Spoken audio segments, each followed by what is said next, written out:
what would be a good strategy to approach angels during the pandemic? Are cold emails more acceptable now than they were before? So to maybe start with the last question. I mean, I think cold emails haven't changed in their value, in the sense like they're good to do, but it's also tough to get through and cut through the noise always with a cold email or a cold outreach. I think the best way to build relationships are almost always, at least for me as an angel, right? It's not my full-time job investing. So I don't have a lot of time to like read through just cold pitches.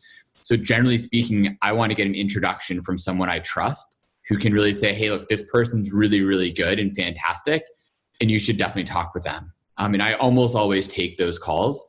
Other cases I help judge some of the Founder Institute stuff and have worked with this team, and folks that I meet through the Founder Institute, some of them have followed up with me as well. And because I've already spoken with them and they come through a pre-vetted group, I'm much more willing to have those conversations. So in the last part around building those relationships, I think the best way to do that is if you find someone who has some interest, ask them if they are okay with you adding them to your newsletter or your investor update, and send them an update on a weekly, bi-weekly, monthly cadence, depending how often you're kind of doing, how great new things are happening.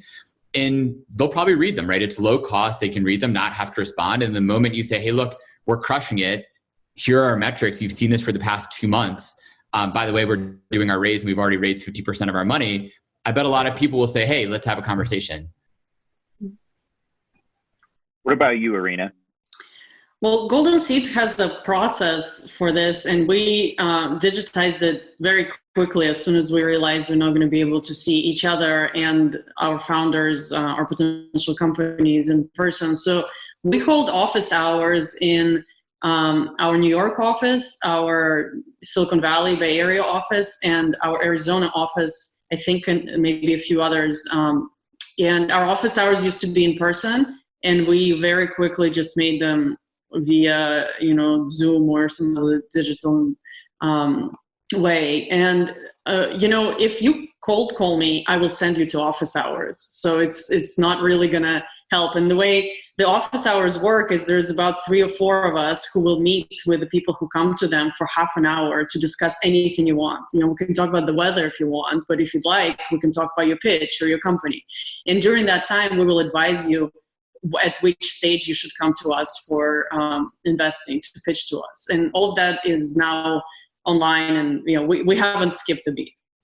So I would say, find out from, make a list of the VCs and the angels you want to reach out to, and find out how they're accepting screenings, and then go through that process. There's a reason that process is in place.